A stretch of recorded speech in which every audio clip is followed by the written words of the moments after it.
turn 2 pages at a time.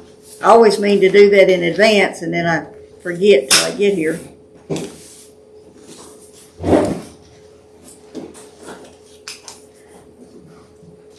This lesson actually,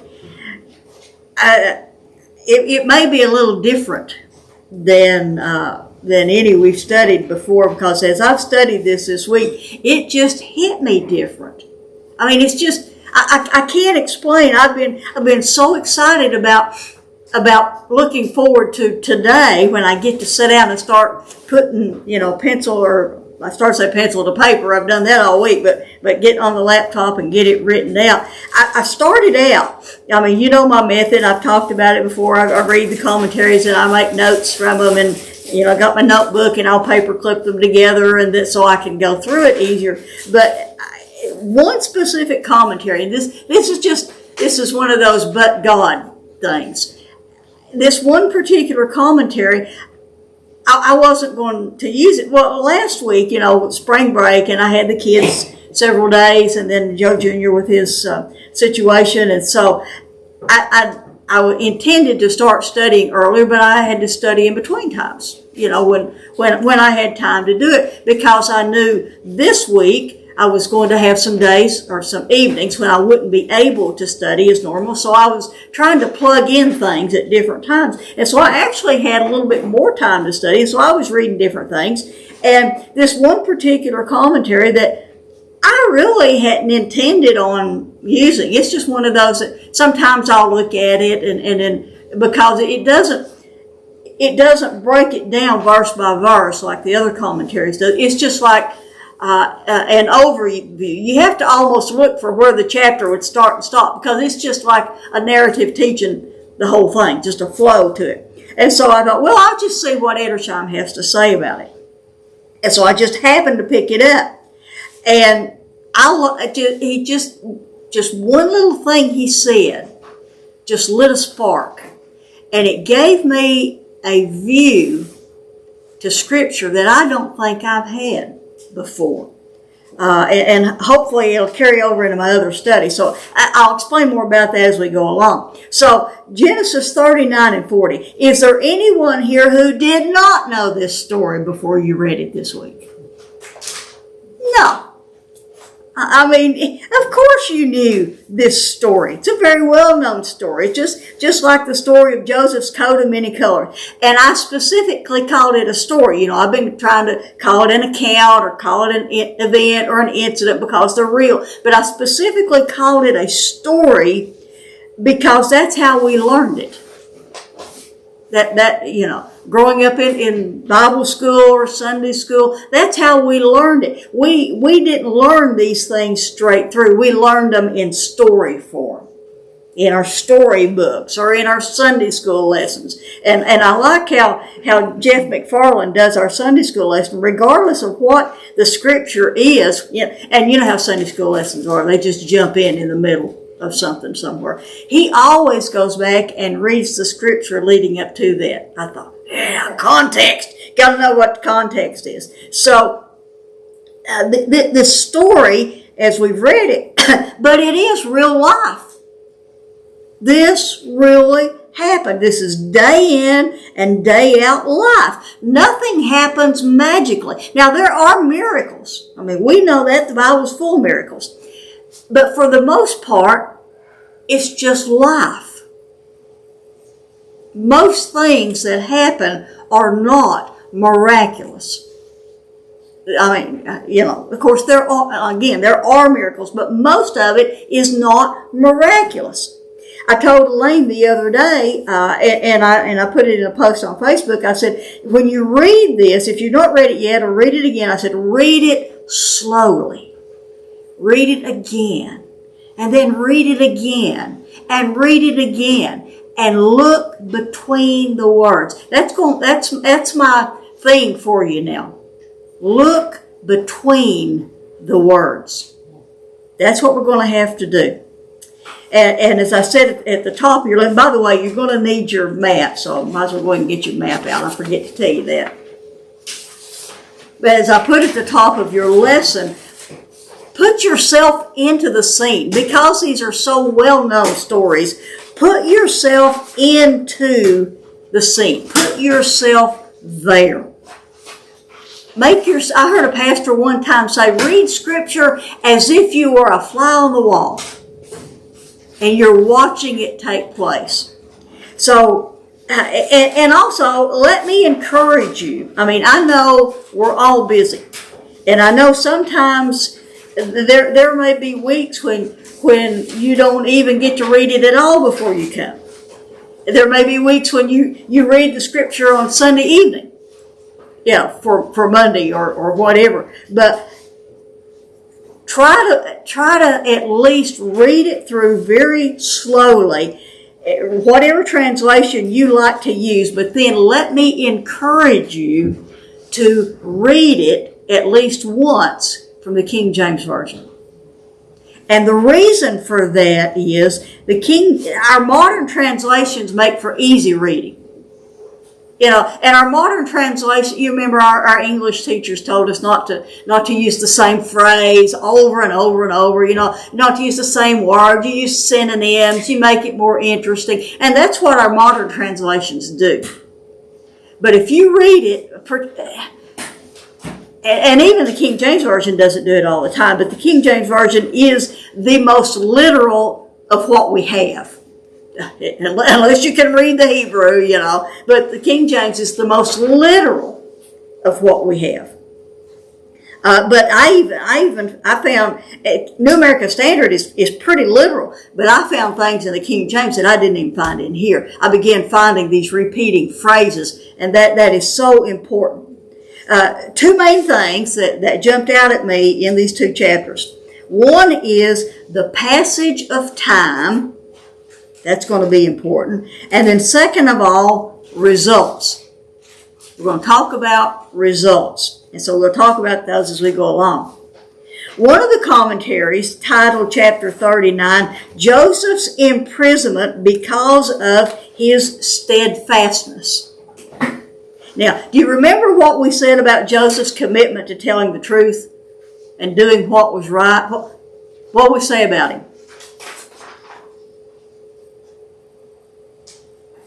He would do it. He would do it. Is that like a trick question? Yes. No trick question. I mean, what did we say about how he did it? He would do it. Did he ever hold back on anything? No. No. Not that I know. We don't have. I mean, he would do what was right. That's just the way he was. No matter what. No matter what problems it caused him. And it caused the predicament that he's in now. But did he change his ways? No. I mean, he got thrown in a pit and sold into slavery. You'd think maybe he would start tempering what he would say. No. He's going to do what's right. And honestly, I don't think he ever really thought about it. He just did it. It's just the way he was. But as we'll see, just because you strive to always do the right thing, that doesn't mean you'll always be rewarded. Well, I could give you some stories there. You may not always fit in. You know? Just saying. Well, and also sometimes it's not the right thing. You strive to do the right thing, but sometimes what you think is the right thing may not be the right thing. Now, that's true. Yeah, and you find out. But if you do it with a purity of motive, yeah, that's the key, I think. it is. Now, we can ask, how did Joseph get that way? Because we certainly didn't see that in Judah. We certainly didn't see that in Jacob all the time. We don't know that much about all the other brothers, but we know of what Simeon and Levi did. We know that the four that Joseph told his father, whatever it was they were doing, that was something really bad. So how did Joseph end up that way? That's a good question. Because his mom wasn't around that long. Yeah.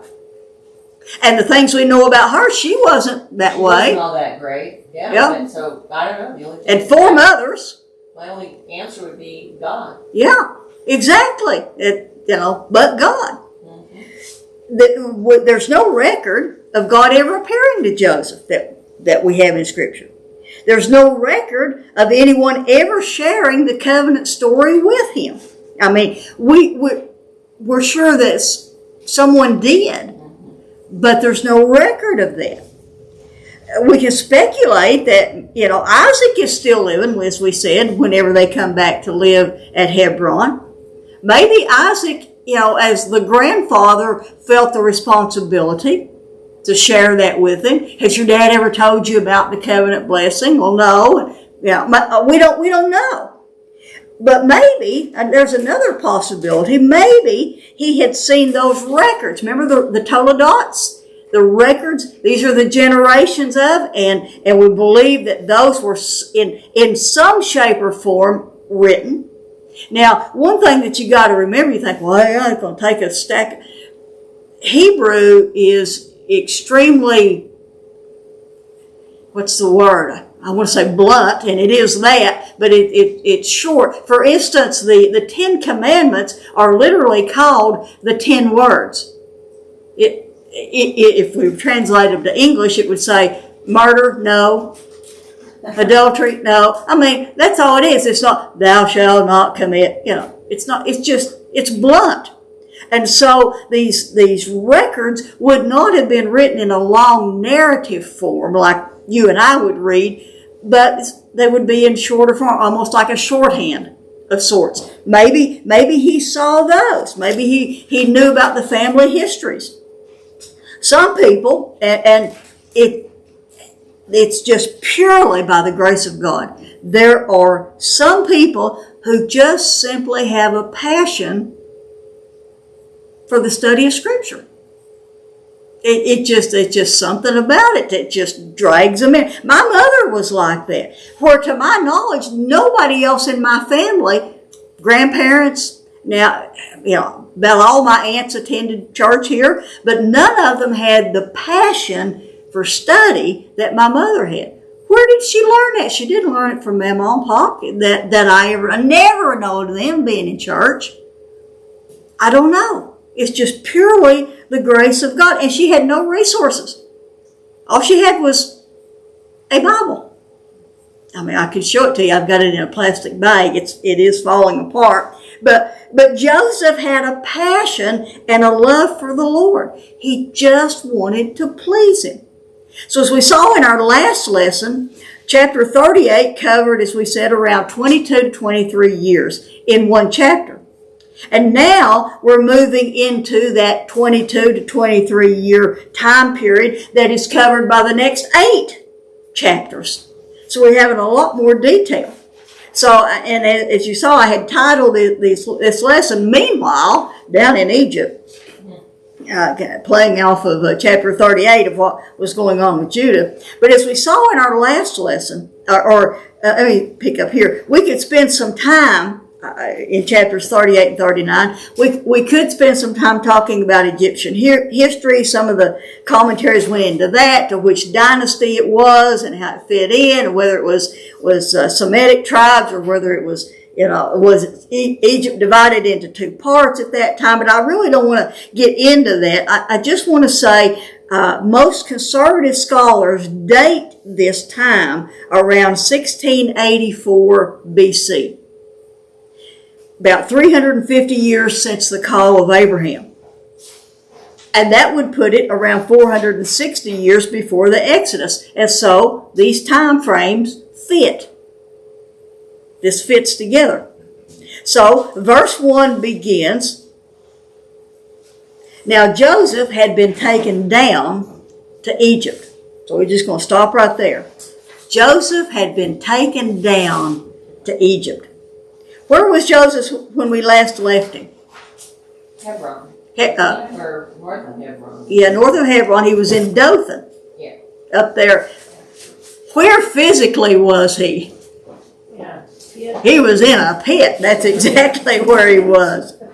He had gone to check on his brothers. He first went to Shechem. They weren't there. A man told him that if you look at your map, you can see that traveling in that the lilac color there. A man told him they'd gone to Dothan, And if you remember, the brothers saw him coming at a distance.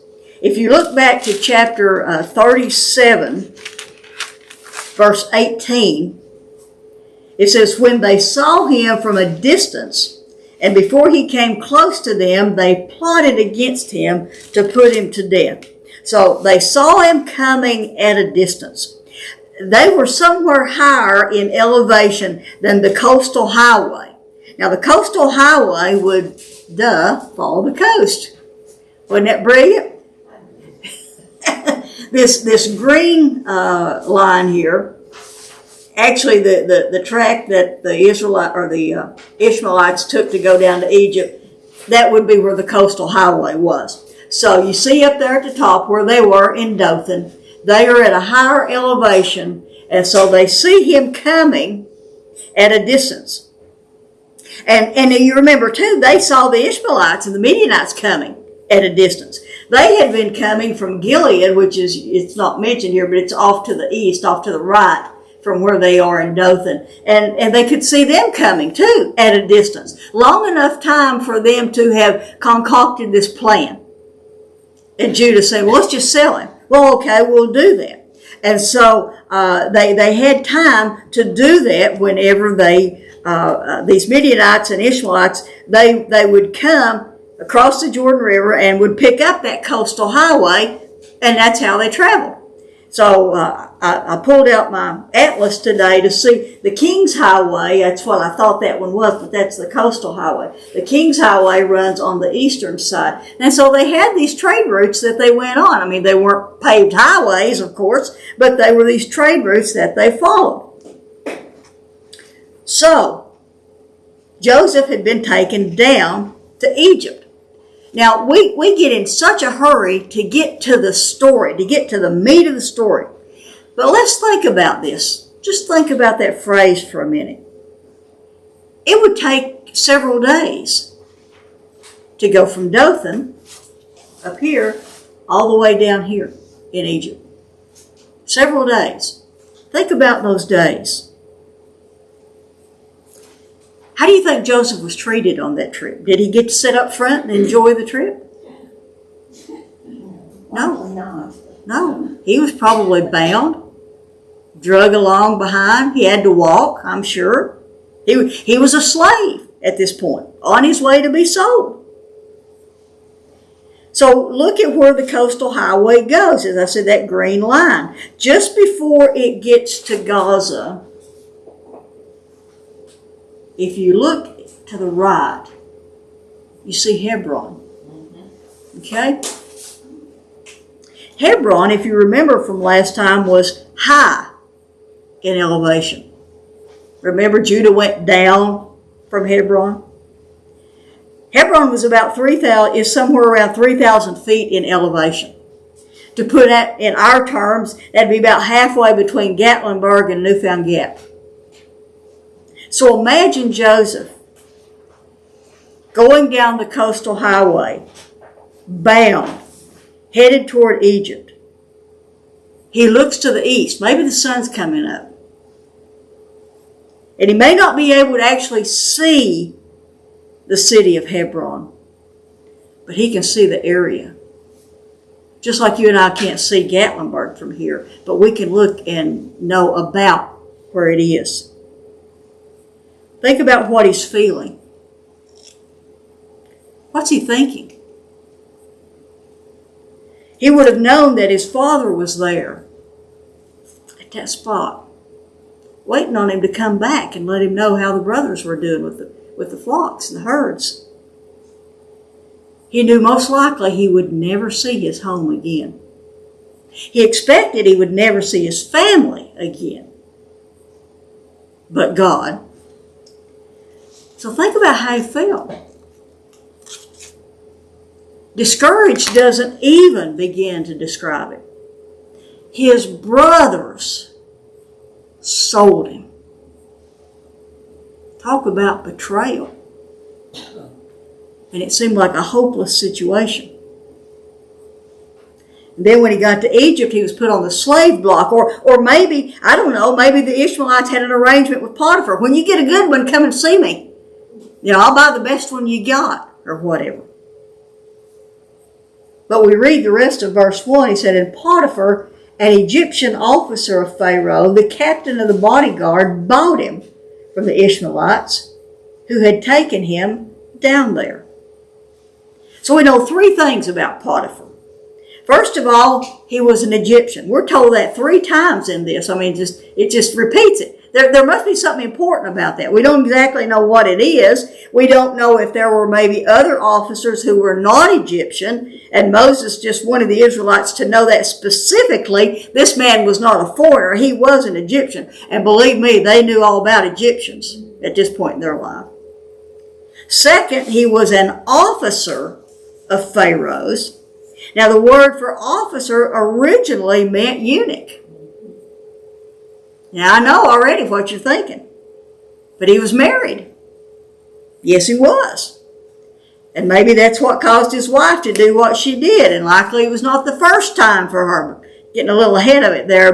But sometimes these marriages were made for social or political reasons. Had nothing to do with love. As the song says, what's love got to do with it? In pagan countries, many rulers required their highest-ranking officials to be eunuchs, possibly to keep them from leading a coup to create their own dynasty. They can't have children, and so they couldn't leave the inheritance to anybody. But however, the word in time literally just came to mean a high-ranking official. So whether or not he actually was a eunuch, we don't know for sure. But third of all, we know that my translation says he was the captain of the bodyguard. Does anybody else's translation describe that differently? Captain of the bodyguard. Just guard. Captain of the guard. Yeah. Royal guard. Royal guard. Okay. Actually, what he was he was the chief executioner. He was in charge of political executions. So keep that in mind. That'll be important. So what's the next thing we read? And the Lord was with Joseph. So let's just stop right there. Wait a minute. Let's think about this. Joseph was thrown into a pit by his brothers. He was sold to a traveling entourage of Ishmaelites and Midianites. He was sold to Pharaoh's chief executioner. And you tell me that the Lord was with Joseph? I'd hate to see what his life would be like if the Lord wasn't with him. And if you break that right there, it's like, whoa, I don't know what that means. But what was the result of the Lord being with him? The rest of verse 2.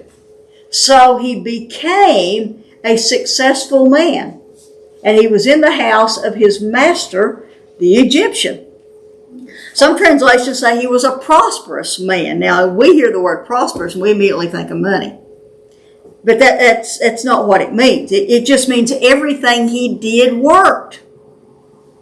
His plants always produced the best vegetables.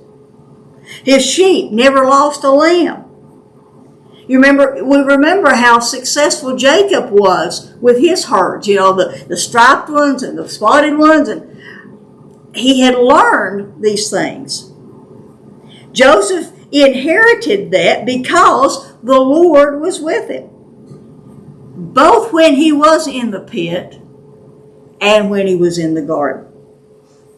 It says he was, or he became, a successful man. Now that word's interesting there because it's the same word as the phrase, and it came to pass. That was interesting. That stuck out to me too. He became that. In other words, he wasn't that. He wasn't that before. And he so there became was something of a metamorphosis there. Exactly. He grew. He learned these things as he went along. Trial by fire. It came. But here's the thing. Everything he did worked. But at that point forward, I mean, it hadn't worked before that. Well, no. Every time he tried something, it worked. Well, he got thrown in the pit. I mean, that didn't work. Well, I mean, with his brother. I'm talking about when he was with Potiphar. Oh, right. He became a prosperous man. After. Yeah, at that point. At the point that he's became. with Potiphar, he became Yeah. a successful. But I think a lot of it has to do with his own personal attitude. Absolutely. Because, he could have sat back and go, oh, poor me, I'm a slave. Yeah. Oh, poor me, I'm flipping hamburgers at McDonald's. Yeah. But he made something of himself. That is absolutely right. With the Lord's help and his attitude, Mm-hmm. he became situation. Right. Yeah. It reminds me of that thing, let gratitude be your attitude. I thought you was going to say your attitude determines your altitude. I've heard that one too. Yeah. So, but yeah, and so he became, and it came to pass. As we said, this is not something that happened overnight. This is again, the passage of time. Depending on this tense, that phrase can mean a passage of time, or it can mean something that happened factually. But you don't see that in most of the contemporary translations. You have to look for that. And by the way, verse 2 also says that Joseph was in the house of the Egyptian. That means he lived in Potiphar's house. He didn't live in the slave quarters. Yeah. He was taken into the house immediately. So then verses 3 and 4. Now his master saw that the Lord was with him, and how the Lord caused all that he did to prosper in his hand. So Joseph found favor in his sight and became his personal servant. And Potiphar made him overseer over his house, and all that he owned he put in Joseph's charge. Now again, none of this happened overnight. He wasn't bought from the Ishmaelites one day and became the overseer of the manor the next day. This came over time. Most scholars believe, based on the timeline, when you chart things out, that Joseph lived in Potiphar's house about 7 or 8 years. So we're talking about this taking place over about 7 or 8 years of time. This was a gradual thing. He had lived a sheltered life in his father's house. But here, in Potiphar's house, he learned how to manage a household. He learned how to schedule, how to plan, how to budget, how to order things that he needed for the household. He took care of everything. He eventually, it said later on, down in verse 6, that Potiphar didn't even think about anything except he just came in and ate. What he was going to eat. Yeah, what he was going to eat. And, and it was set in front of him. So everything he did prospered. He was a quick learner, and attitude, that was it. God was with him, prospering him, blessing him in his work and abilities. He was living in Potiphar's house as he was going through this growth. And Potiphar noticed, maybe a little bit every day. We're not given all the details. We're just given the big picture. Maybe Potiphar noticed a little every day the ways that Joseph lived out what he believed. What I thought about is that this was a gradual thing, but his attitude was not something that he took on one day and didn't have to. It was a that's the way he was. Choice. Yep. It was a choice every single day. But I think it was so ingrained in him that this is just who he is. Yeah. This is who he is. He's the same. We know people that are the same everywhere you see them. They won't be any different because it's just who they are. And that's the way that Joseph was. And he like I said, living in Potiphar's house, and it said, let me find where I'm looking here.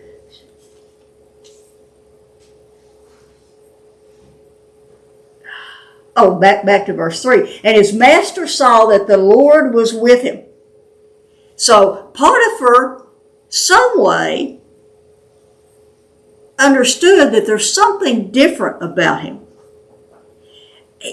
As I said, living in Potiphar's house, and maybe Potiphar noticing maybe a little bit every day ways that Joseph lived out what he believed. Joseph's attitude seemed to be, if God wants me to be a slave, then I'll be the best slave I can be. Now, let me just give you a little bit of a rabbit trail if you want to chase this rabbit later and do some study. In Ephesians chapter 6 and Colossians chapter 3, Paul told slaves, he's speaking to slaves because there was a slave culture in Paul's day.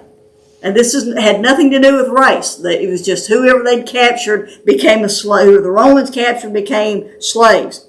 And in Ephesians 6 and Colossians 3, Paul told the slaves to serve as unto the Lord. Now, the critic will say, Paul is supporting slavery here. No, that's not what it is at all. Paul was saying that in whatever circumstance you find yourself, serve as unto the Lord. Our quality of work, whatever we're doing, and our attitudes reflect the God that we say we love and serve. But how did Potiphar know the Lord? That jumps out at me. How did Potiphar know the covenant God that was with Joseph? I mean, the Egyptians had a whole pantheon of gods. Joseph had only one. Did they have that unknown God? No, they didn't have the unknown God like we see in Acts. Mm-hmm. No, in fact, if you study Exodus and you get to the plagues, every one of those plagues was designed to attack one of the gods that they had. Okay. So, no, that wasn't that. Yeah, it's... You start. I was just going to say, the living in Potiphar's house, right, over this period of time, like some level of closeness. I mean, he's trusting with everything. So yep. There has to be some communication. Yeah. And so, how much did Joseph say? How Joseph exactly. His family? Yeah, exactly. You may, whether you're working or retired, but, and particularly now, Sandy is a substitute teacher, over the course of your work, there have been times when you could not say outright what you believe, but there are ways to do it. I remember, this has been years ago, a friend of mine who was a teacher said, geography teacher, and they said, you'd be amazed at how much time we can spend on the Middle East. So, there are ways. So maybe, like you and I would say, somebody might say something, oh, that's lucky, or that's karma, or what a coincidence, and we'd say, we don't believe in coincidence. But you're right. He would say over a period of time things that he'd said, and so, but I think there's another thing too.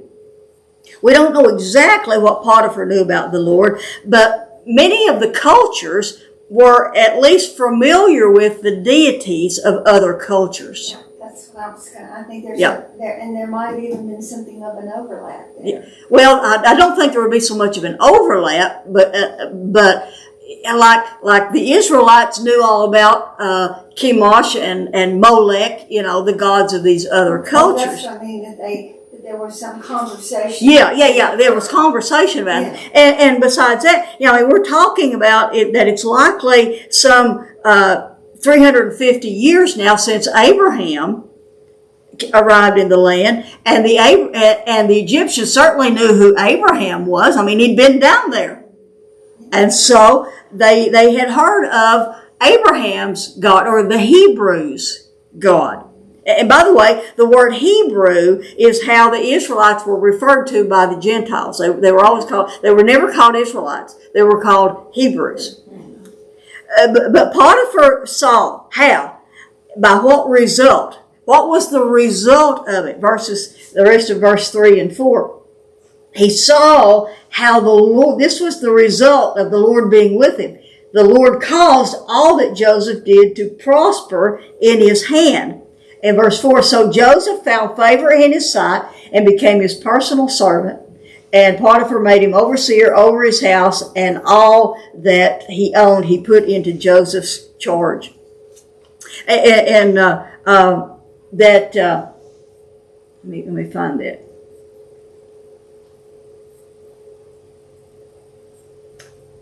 Well, I have here now about the continuous tense, but I don't became. The word became there. is in the continuous. He became and made him overseer. So it was continual. He was in charge.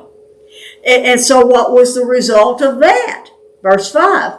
And it came to pass. This is where you'll see, and it came to pass. My translation says, and it came about, that from the time that Potiphar made him overseer in his house and over all that he owned, the Lord blessed the Egyptian's house because of Joseph. Thus the Lord's blessing was on everything that the Egyptian owned, in the house and in the field. Now, this phrase, in the house and in the field, can be something that's called a merism, merism. And what that is, you see that in Deuteronomy, where, I don't remember if it's 28 or 29, somewhere along there in the blessings, where it says, God will, may God bless you in your rising up and your lying down and your coming in and your going out. That doesn't just mean God will just bless you when you get up in the morning and then just bless you when you go to bed. Forget about all the in-between times. No, it's all encompassing. It can mean that when it said it blessed him in the house and in the field. It could be all encompassing of everything that he owned. Or it could be literal. He was blessed in the things in the household and also in his flocks, fields, things that he grew, everything that he did. Either way. Just like God had blessed Laban. You remember how God blessed Laban? It said because of Joseph or because of Jacob. God blessed Potiphar because of Joseph. And the people around you, believers or non-believers, will be blessed because of you. We can refer to that as common grace. And I've used this example before. You're going down the interstate and there's a near miss of a wreck right in front of you. If that had happened, you'd be caught up in it. Perhaps God protected you and they were blessed because of you. I fully believe those things happen. So the result, again, we've talked about time passing. Now we have another result. Verse 6. So, the result, Potiphar left everything he owned in Joseph's charge. And with Potiphar, or with Joseph there, Potiphar did not concern himself with anything except the food which he ate. Is that the food that Joseph ate or Potiphar ate? That Potiphar ate. Okay. Now, there's two ways to look at that. One, and I just only saw this in one commentary, and we do see this later on in the chapters. It said that Joseph was not allowed to eat with Potiphar. He didn't concern himself with anything except the food which he ate. He did not want that food to be placed with Joseph because, as we'll see later, the Egyptians did not eat with Hebrews. We see that with Joseph and his brothers. So that is a true fact. But I think more, and what most of the commentaries said, and what I think it's more, is that he didn't worry about anything, but just as long as supper's on the table, that's all I care about. Sort of like Jim. Yeah. I knew somebody would say that. All I want is supper on the table. I don't care about it. Yeah, exactly. But he didn't have to worry about anything else. I could say that. He didn't have to worry about anything else. And then there is that one little line that Moses throws in. He was a stud. Yeah, Joseph was handsome in form and appearance. Moses just kind of throws that in at the side. I wonder why. Well, we'll see why in a minute. Oh, well, because of that unfortunate Yeah. situation with Potiphar. Yeah. If he'd been ugly, this would have never taken place. So any comments or questions is on this is the setup. This is where we are, and this is what's going on. It's just amazing that he was only 17 years old when he got there. Yeah. And Well, he was only and how much he learned and grew In 7 or 8 years. in that time Mm-hmm. frame. I mean, for a 17-year-old boy to take over the running of a house. Well, now he didn't take I know it. you didn't Okay. take it. I know it wasn't right away. Yeah. But still, an 18-year-old boy, a 19-year-old boy, a 20-year-old A little bit more responsibility, a little bit more.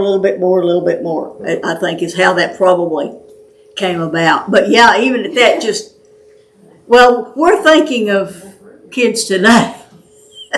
Well, but also you got to remember, go back. Joseph was a spoiled little boy. Yeah, he'd lived a sheltered life. He'd been taken care of, but he the way he lived is he lived to do what was right. Yes, he did. Yeah.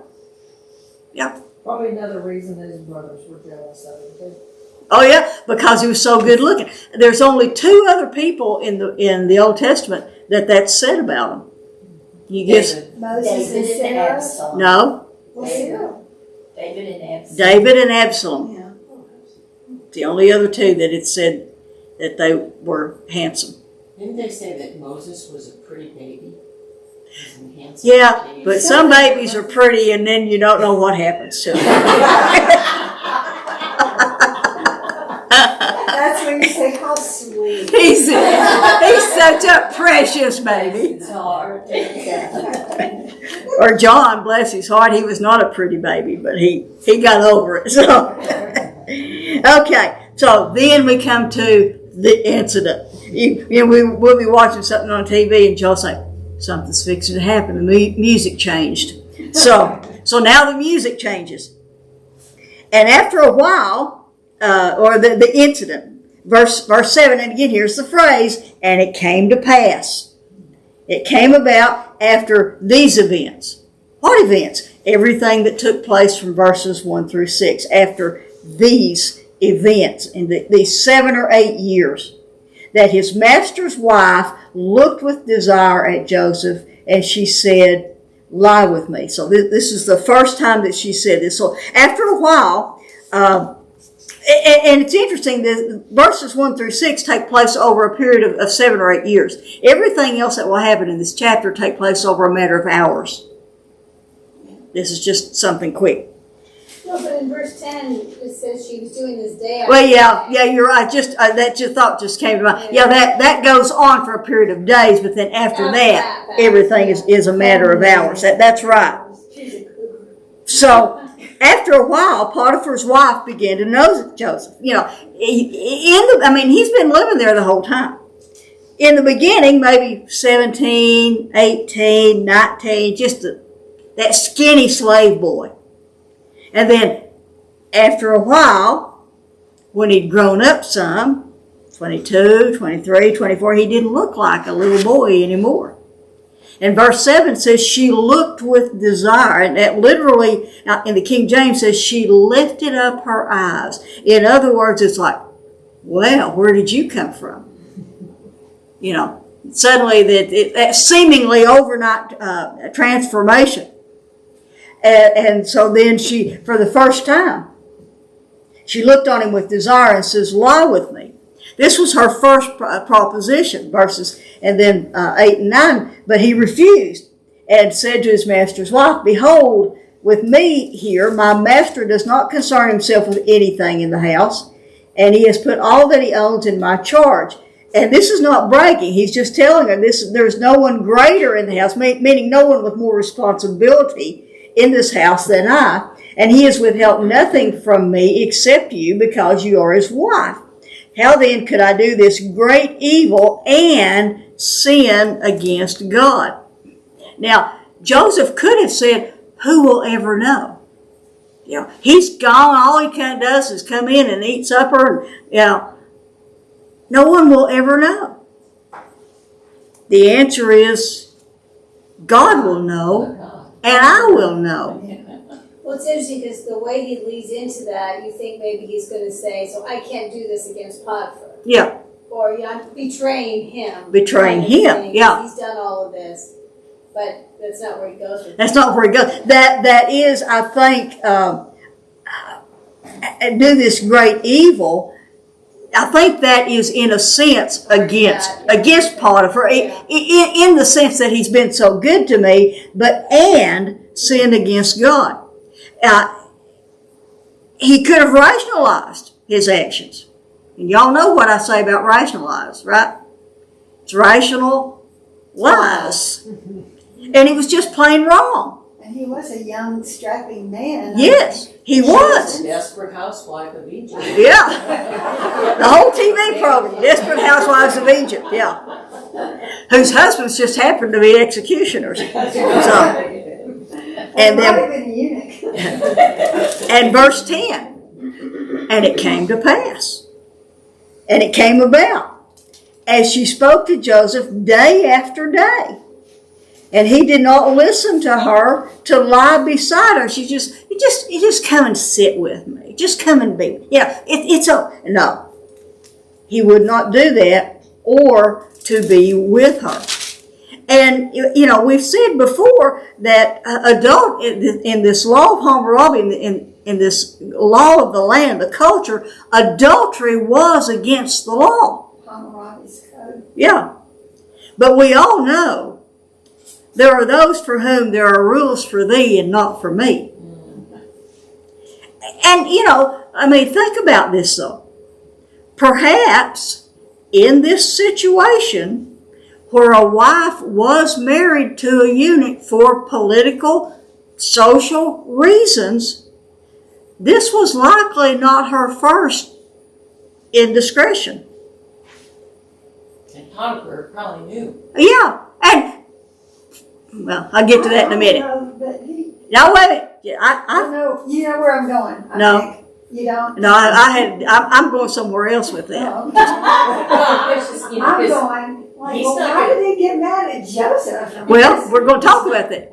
He's not going to do anything against the wife because the wife may have the connections. Yeah, that may be why he's married to her to start with. Maybe. She's Pharaoh's sister or something, So we have to do something. That's right. Yeah. So okay, we're just hold it. We're jumping ahead. Just hold it. Well, one thought is also, if he had given in to lie with her, it's not like that goes well. I mean, just because you do that doesn't mean she doesn't then still rat you out when she finds someone else. Yeah. So- I mean, yeah. That's But right. it just, he more quickly got to a bad spot by doing what was right. Yeah. Well, but and with He Joseph would have gotten to anyway. Perhaps. Joseph was in what I call a no-win Yeah. situation, Yes. not win-win, no-win. As a slave, he had to obey Potiphar's wife, just as he had to obey Potiphar.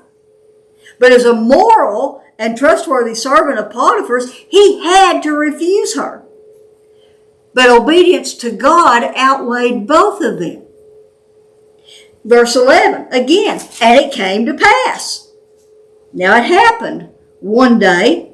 Her subtle seduction wasn't working, so she tried something new. She set him up. I mean, how many movies have you seen that's got this same plot, All the other servants are conveniently out of the house and there's no one around. And in verses 11 through 16, he went into the house, he's going to work, nobody else is there. She grabs him by his garment saying, lie with me. And this garment, as I was reading about it, it was more like a tunic that went over. I think like we would say, like a big loose t-shirt that went over. She grabs that. He pulls away, pulling it completely off of him. And so now she's got his shirt and he runs out practically naked. Verse 13. And when, again, and it came to pass, when she saw that he'd left his garment in her hand, she's got an idea. She called to the men of the household. Now look at what she does. And she says to them, see, now your translation may be different here. I think when I read in the NIV it doesn't say this, but it does in every other translation. What she's saying is, he, my husband, Potiphar, he has brought in a Hebrew to us. Yeah. All you slaves and us and me, to mock us, to make sport of us. What she's saying about herself and what she will say to Potiphar later is, he came in to rape me. But what she's saying to all these other slaves is, he's coming in to lord over us how much better he is. My husband brought this man to actually turning the slaves against her husband. See, he brought in the Hebrew to us, make sport of us. And he came in to lie with me, and I screamed. And it came about, it came to pass, this is a fact, when he heard and I raised my voice and screamed, he left his garment and fled outside. So I think this is kind of comical, verse 16. So she left the garment beside her until his master came home. And I'm like, how long did she lay there waiting on him? What, did he get caught in traffic and he's home late? She's waiting. I don't know how long it was. Maybe it was later in the day. But anyway, so she set it up now. And Matthew Henry in his commentary said, it's better to lose a good coat than a good conscience. So then verses 17 through 19. So Potiphar comes in and she spoke to him with these words. The Hebrew slave whom you brought in here, you brought into us, came into me to make sport of me or to rape me. And when it happened, I raised my voice and screamed, and he left his garment beside me and fled outside. And that came about, it came to pass, when Potiphar heard this, when his master heard the words of his wife, which she spoke to him, saying, this is what your slave did to me. Potiphar's anger burned. So let's think about this. Who is Potiphar really mad at? I think he's mad at her. He's mad at his wife. He's mad at his wife. Who else is he mad at? He may be mad at himself. He's mad at himself. Who else is he mad at? Well, he's mad at Joseph for getting in that situation, but Yeah. not that much. I think I don't think he's mad at Joseph. I think he is. I think he's mad at everybody. I think he's mad at the whole situation. But he knows Joseph so well, and he's seen Joseph over years do the right thing. Yeah. But he's an Egyptian, and he can't not send Joseph. Well, yeah, but what he did, he sent him to prison instead of cutting his head off. yeah, that's exactly what he does. But listen to this. See if this fits. Maybe Potiphar expected that this would happen.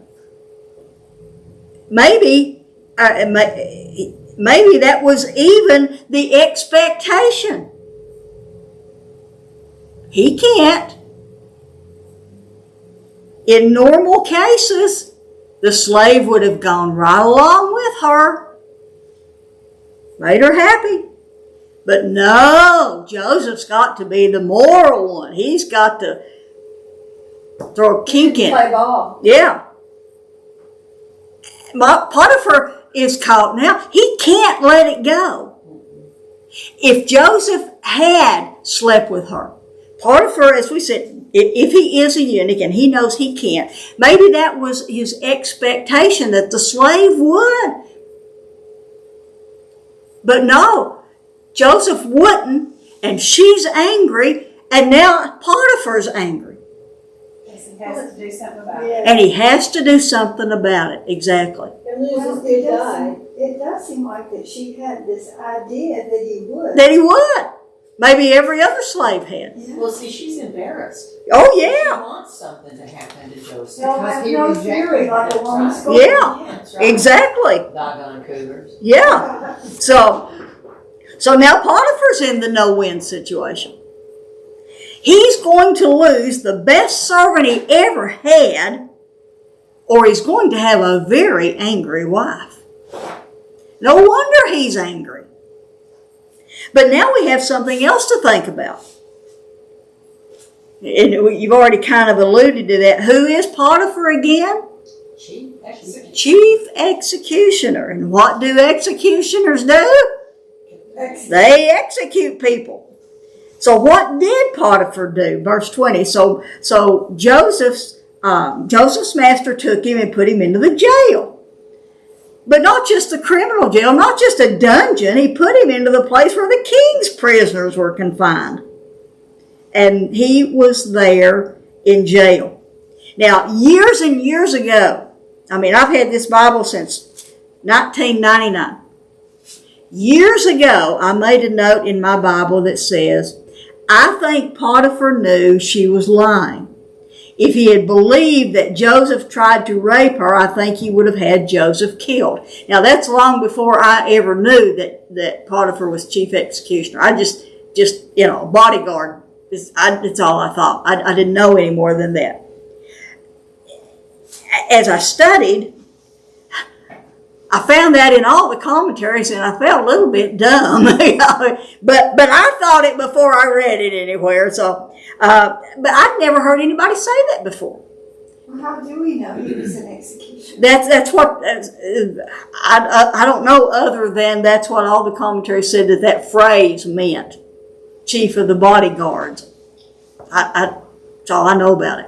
But still, he's got to do something. But he's got to do something. Even if he wasn't the chief executioner, Right. he could have had him killed. Whether he did it or not, he could have had him killed. But that just made sense to me, that somebody in his position would just simply put him in jail. That didn't make sense. No, I think that was because of who Yeah. Joseph was. Yeah, and he really cared for Joseph, but he, like I said, he couldn't let it go. And I was thinking about it, and I thought, I don't think I've ever heard a sermon on this before. I don't think I've ever heard anything on it other than a part of a Sunday school lesson. Well, it goes back to lesson 38. Yeah. There's not too many preachers that want to go touching their own sex. Yeah, they just don't want to touch that, yeah.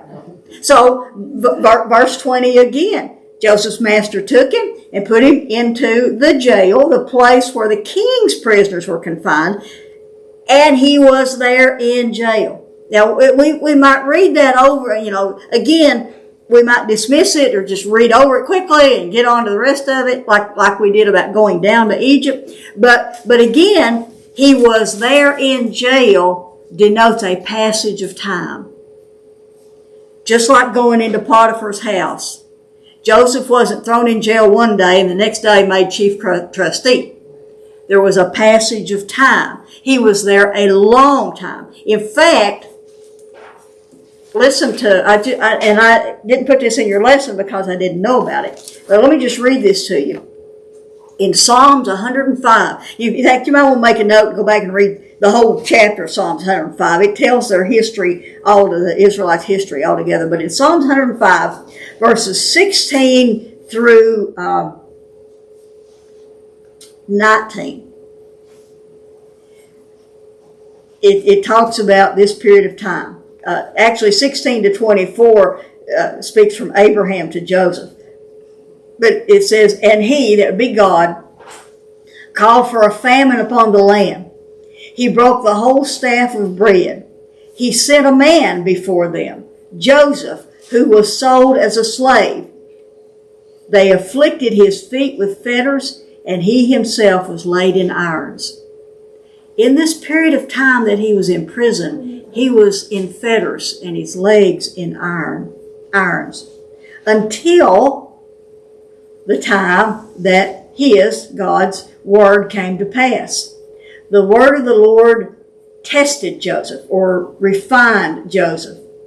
The king sent and released him, the ruler of peoples, and set him free, and made him lord of his house and ruler over all his possessions. And that will go on in the next chapter, where Pharaoh sets him free. But that one little phrase, they afflicted his feet with fetters, and he himself was laid in irons. And the word of the Lord refined him. Where are you reading from? Psalm 105, verses 16 through 19. 19 is what I just read.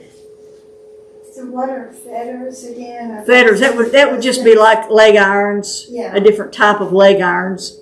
Like those wooden things that one ankle goes on one side. One It could be, I don't know. Mine But- says they bruised his feet with shackles, and his neck was put in iron. Ooh, that's even more. I was thinking of just maybe his wrists and his ankles, but around his neck.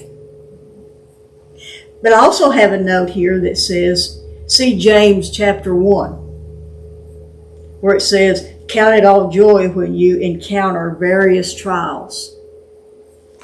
So it's not like Joseph was glad to be put in prison, but He's probably glad to get away from her. well, that's probably right.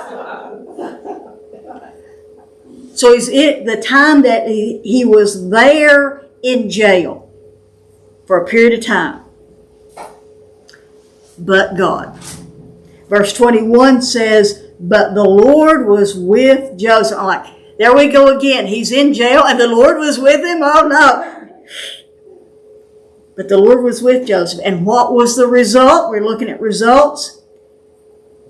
And extended kindness to him and gave him favor in the sight of the chief jailer. Joseph didn't curse him, apparently. I mean, Joseph did not treat the jailer the way the jailer was treating him. Yeah, it just again, who Joseph is. The chief jailer is the guy who sees to the day-to-day operation of the prison. But we'll see in a moment who's really in charge, who the chief jailer's boss really is. But again, this took place over a period of time. And what eventually happened, verses 22 and 23, and the chief jailer committed to Joseph's charge all the prisoners who were in the jail. So whatever was done there, Joseph was responsible for it. And the chief jailer did not supervise anything under Joseph's charge. Why? Because the Lord was with him. And whatever he did, the Lord made to prosper. Just like we saw earlier. Everything he did worked out. When he worked with the prisoners, they got along better. It just, everything he did worked out better. I wish the Bible had gone on to talk about Potiphar after that, because what I think is probable is that the blessings were withdrawn from Potiphar's house, and he probably had some hard times. Maybe, but we still got more to learn about Potiphar. He's not out of the picture yet. No, I can't remember reading. Doesn't say his name, but he's not out of the picture yet. So, any other questions or comments before we go to chapter 40? One thing that struck me back earlier is, this daily seduction. And normally you would tell someone, get out of that situation, right? Like if someone is trying to continually tempt you, get away from her. He can't. He can't. Exactly. He cannot leave. Yeah. I mean, maybe he could try to avoid or, whatever. Oh, yeah. Or try to always have somebody else around, or have your arms full of something. Yeah. He can't. Leave. He can't leave the situation. No, he can't. How long was he in prison there? Do we know? Yeah, I'm going to get to that in just a second. Years, wasn't it? Huh? He was about 30 when he went to the Pharaoh's court. Yeah, wasn't it about like 2 years? So, verse 40, verse 1, then it came about, and it came to pass. I mean, I wrote down how many times and it came to pass is in these 2 chapters. It's something like 8 or 9 times. I mean, it's just over and it came to pass. After these things. After what things? After all this that had just taken place.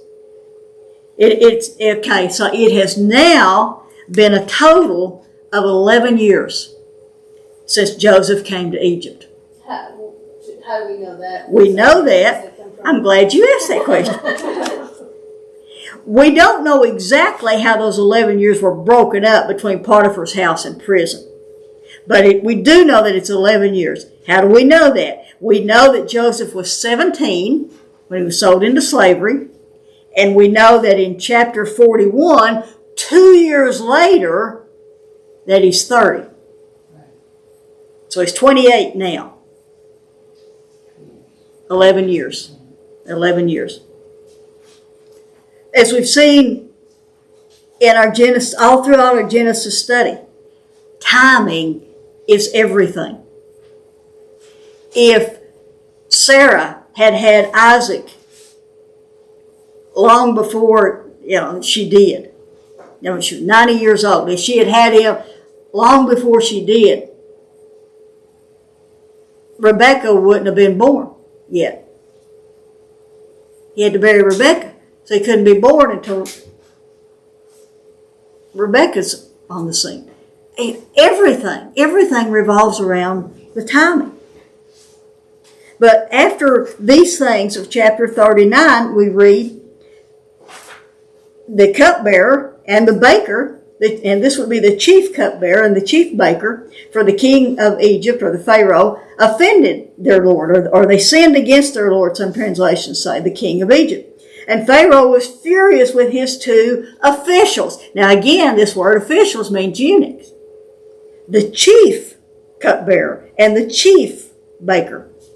So he put them in confinement in the house of the captain of the bodyguard. Now who is that? Potiphar. In the jail, in the same place where Joseph was in prison. Joseph just happened to be in prison there. So Potiphar doesn't throw him into a dungeon. He puts him into a jail that he has oversight over. It's in his house. It's in his house. It's So like, he didn't get away from the desperate housewife. well, he did. She never went to the jail, likely. But you know, Paul and Silas bound in jail. You know, the jailer lived next to the jail. You know, or the old westerns. You know, they live in the back room of the jail or whatever. I mean, yeah. Now it's all beginning to make sense. But it's like he wanted to maybe watch over Joseph Could very well be. because he loved him. Yeah, he's angry at the situation, and he's angry at Joseph for being so doggone moral that you caused it, but he still has great care for him. What kind of jail would this have been for the king's prisoners? I mean, I can't imagine it being like. It's like in minimum security. Yeah, it's going to be more. What's the word? It's not going to be as harsh as where Joseph is put first is in the jail where the chief jailer is, but now he's in this other one. He was bound, but over time, now he's here. So. Well, I thought it said, so Joseph's master took him and put him into the prison, the place where the king's prisoners were confined. So isn't that the same Oh, yeah, the whole yeah. time? Yeah, that would be that. You're right. That would be the same place. But he's still, when he's first put there, he's put into fetters and irons. Potiphar was still mad. Yeah, that'll show you. So, you know, Pharaoh, but we're talking about this chief cupbearer and the chief baker. We don't know what they did. Now, there's some speculation in some of the commentaries that maybe Pharaoh found out that there was a plot to poison him, and he didn't know exactly who it was, and so he throws them both into jail or into prison, or it could be any number of things that they did to offend him. And I was thinking, Pharaoh may have yelled, when he was angry, may have yelled off with their heads, but the captain of the bodyguard, Potiphar, has heard that before. And so he puts them here to wait till the Pharaoh simmers down until they find out more information. And so he puts them in with Joseph. And what does he do? He has Joseph take care of them. Now, I don't remember which one it was. One of the commentaries said he was still mad at Joseph, and so that's why he made him take care of them. But I don't think that's it. I think he knows Joseph will take good care of them. So, verse 4, and the captain of the bodyguard, Potiphar, put Joseph in charge of them, and Potiphar took care of them. And Joseph took care of them, and they were in confinement for some time. Now, we don't know how long that they were there. But when it says Joseph took care of them, that means he served them. He was servant to them while they were in the king's prison. And this whole chapter is pretty straightforward. So I'm just going to go over it. And if you got any questions or comments as you go along, stop me. So I'm just going to go over this because it's pretty straightforward, but I've got some stuff to add about it. So beginning with verse 5, So one day then, the cupbearer and the baker for the king, who was thrown in jail, they each had a dream on the same night. They each had their own dream, and it's with its own interpretation. So the next morning, Joseph comes in, and this is, I thought this was always interesting. So Joseph observed them, and they were dejected, or some translation says they were sad. And I thought, well, they were in prison, but. Maybe they were sadder than usual. There was something about them that just caused Joseph to ask them. He said, verse 7, why are your faces so sad today? Something, and now Joseph could have said, not my problem that they're upset about being in prison, going on with his business.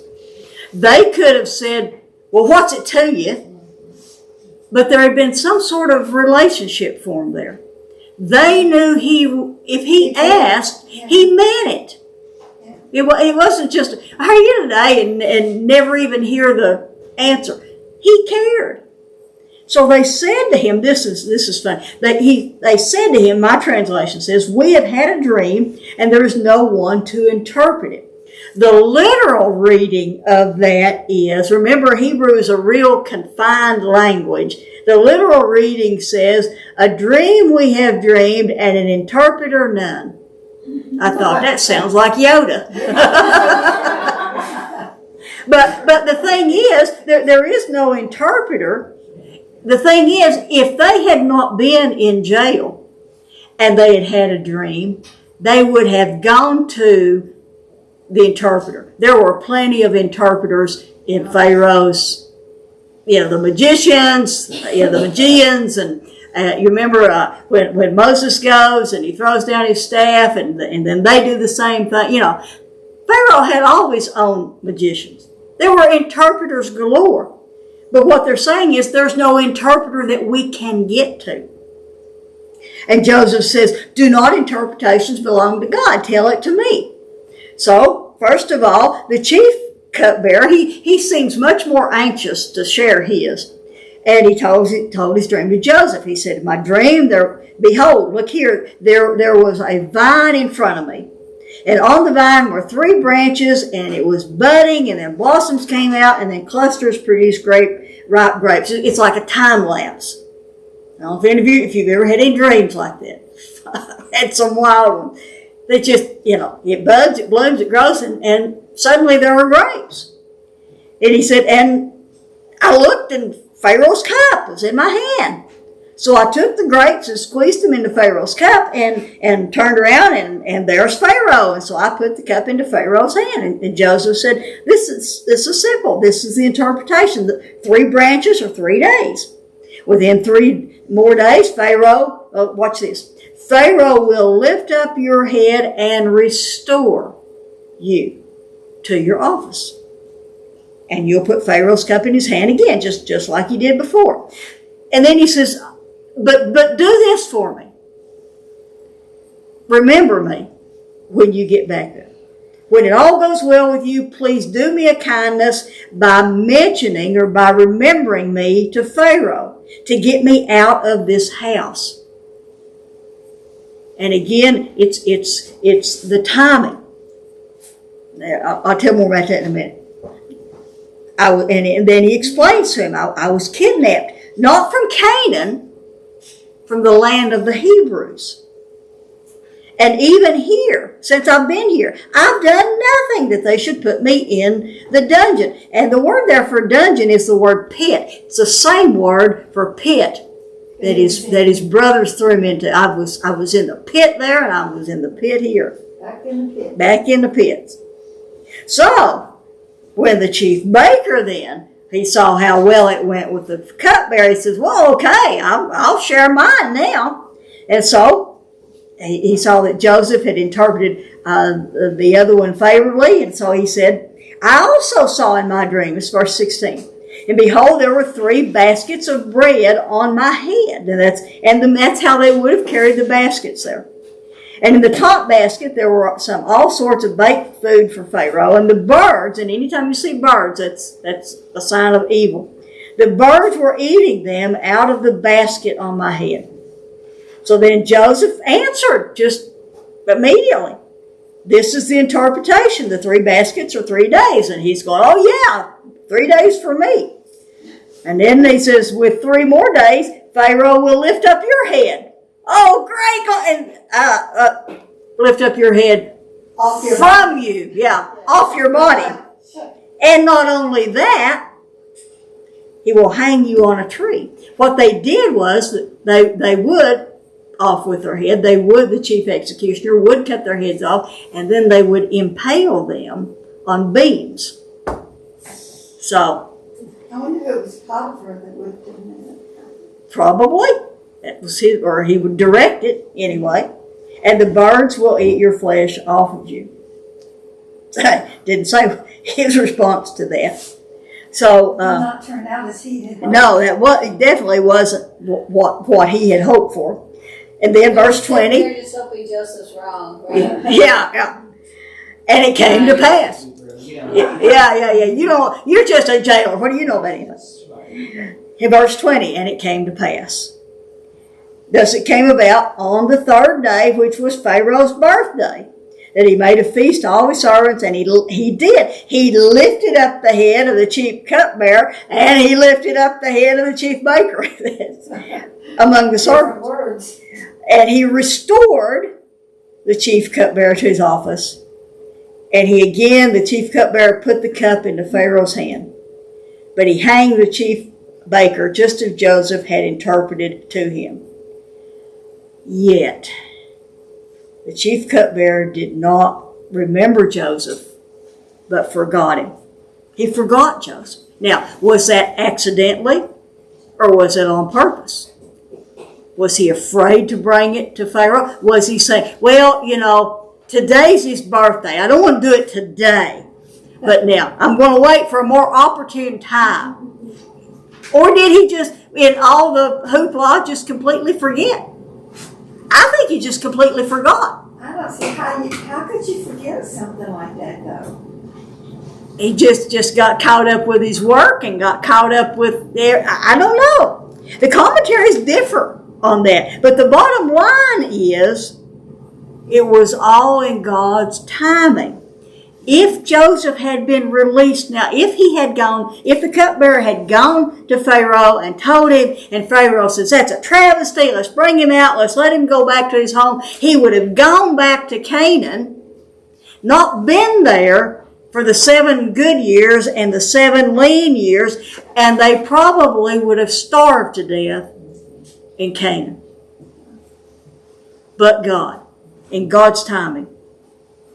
All of this was fulfilling God's promise and prophecy to Abraham back in chapter 15, where God said Abraham's descendants would go into a land and be there for 400 years. God's timing is everything. But here's the thing. The application to these 2 chapters have been weighing heavily on me this week. The applications that I put in your lesson I think are good starting points. Is the Lord only with us when things are going great? How can God still be glorified when we suffer? Have you ever been lied about? How did you handle it? How did Joseph handle his own discouragement? What did he keep doing? In chapter 40, verse 4, we see that he kept taking care. Just because nothing ever happened, nobody had come to get him out, he just kept doing what he did. How do you handle discouragement? Have you ever been treated unfairly? These are things that we need to think about. But as I said, these are just good starting points.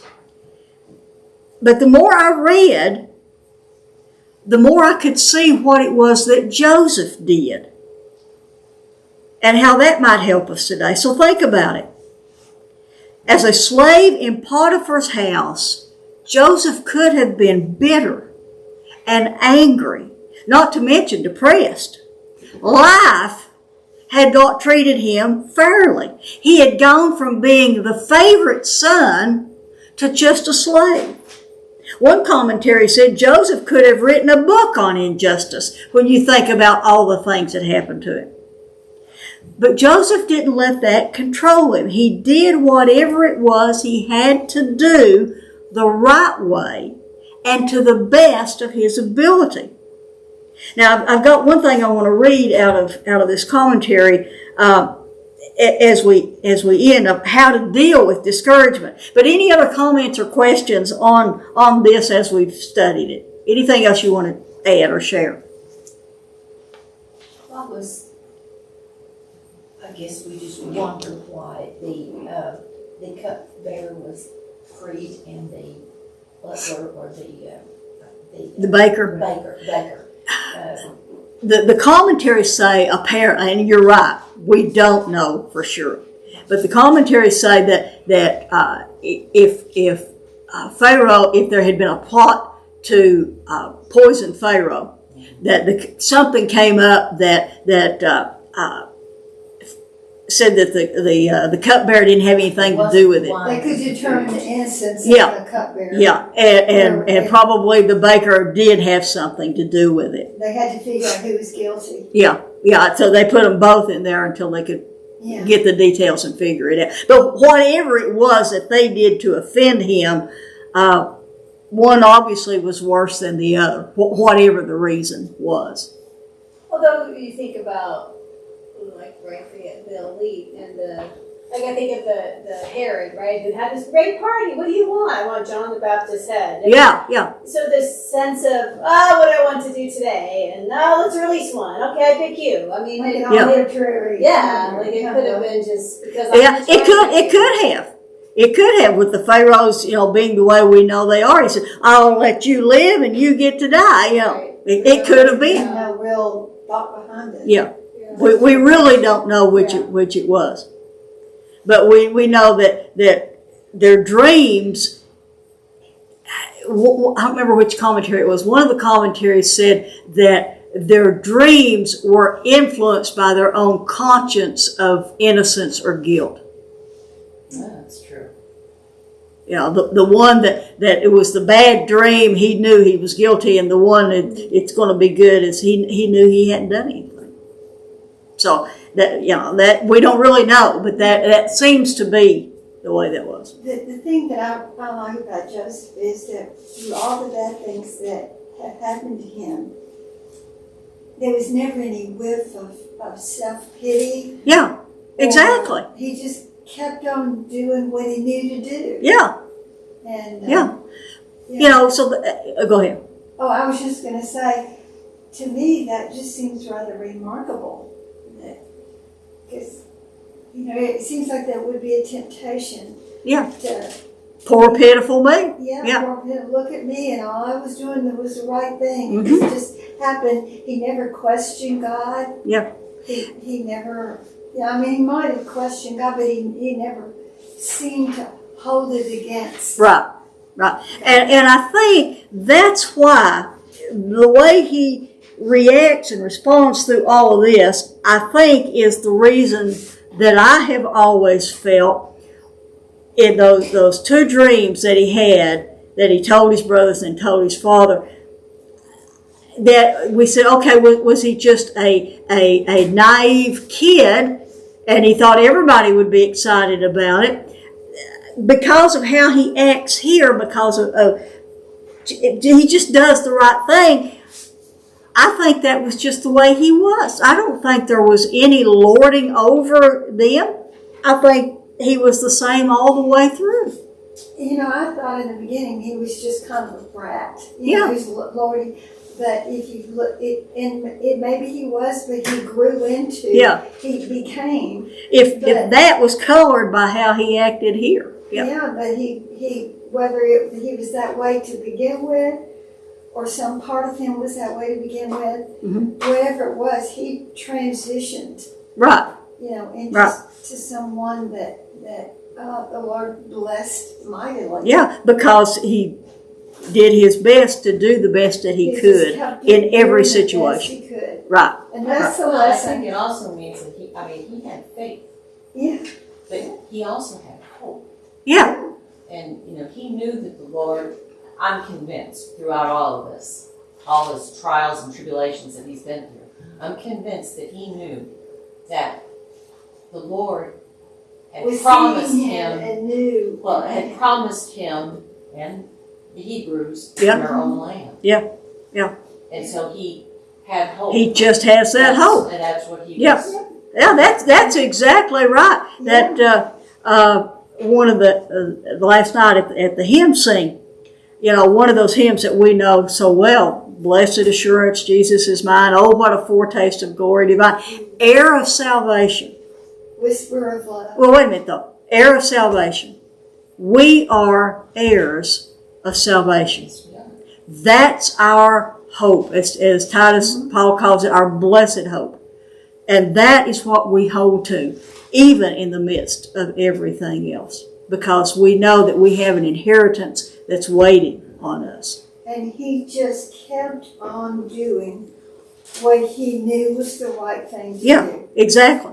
He got rescued though. If you think back, he got rescued from his brothers. He got pulled out of that pit. Yep. He got sent to Egypt. He got rescued, and he wasn't a slave. He was in charge. Yeah, And exactly. He's in prison, and he's rescued again Yeah. because he's still being put in charge. He's not ever seemingly dealt with in a treacherous manner. Out of everything that happened. I feel like he's got to realize the Lord's hand has been with Yeah. him. That's what the thing that kept striking me was the passage of time and results. The results was always, as you said, the Lord rescued him every time. This is there. If you remember the Hee Haw program, and then Archie Campbell, one of the things that he did, it was that's good, no, that's bad. You remember that one? This such and such happened. That's bad. No, that's good. Da da da da happened. That's good. No, that's bad. It was just like it was always. That was bad. No, that was good because it didn't. Well, ended up here. Well, then that was. Yeah, exactly. Maybe the real lesson there is we just can't judge what's the eternal plan. Oh, yeah. God's plan Yeah. in our lives. Yeah, and then ultimately, he'll say to his brothers, you meant it for evil and God meant it for good. But let me share this with you real quick before we go. This is, it's from the series, the Preacher's Commentary, different writers write each commentary. But there's 3 sections here. Make a note. Where did I read? Okay. This is called the application, some reactions to discouragement, and then some resources for discouragement. And I'm not going to read it all, just parts of it. This writer said the most, and I could have tried to quote this or paraphrase it, but I thought it's better. I'm just going to read it, what he said. The most natural response to discouragement is to complain. There is no evidence that Joseph indulged himself in this regard apart from the possible tinge of self-pity when he spoke to the chief butler. I didn't do anything, get me out of here. Another response that is all too common is to decide that God is unjust and that being good does not pay and that honesty is not the best policy and therefore the only thing to do is to join the ranks of those whom you can't beat. None of these reactions hold solutions to the very real problem of discouragement. Down through the centuries, God's people have suffered, but they have stood firm at this same point, and that is the Lord is sovereign, and His plans will ultimately triumph. The conviction has consistently helped the oppressed to rise above their sorrows and dismay when it seemed they were about to be engulfed in the flood of circumstances. And then some resources for discouragement. It is obvious that Joseph also handled his own discouragement. This is how he did it. By immersing himself in the affairs of others who were also unfortunate. His care for the prisoners around him and his particular care for the well-being of the butler and the baker are evidence enough of his commitment to help in the alleviation of suffering rather than to concentrate on the nature of his own pain. In our modern world, we have many resources to assist us in combating discouragement, which can easily be taken for granted. Paul talked about the comfort of the Scriptures, and I gave you the Scripture in Romans 15:4. But many people turn from the Word of God at the very time that they should be turning to it. The fellowship of believers is also profoundly helpful at times of disappointment. The amazing thing about Joseph was that he was able to combat his circumstances without many of the aids which would normally be associated with the handling of discouragement. Like many an imprisoned soul since his day, he found that communion with the Lord himself can meet the deepest need of the human heart, including the ability to combat discouragement. And I thought there's no better way that I could put it than that. So, anything else? All right, well, let's pray.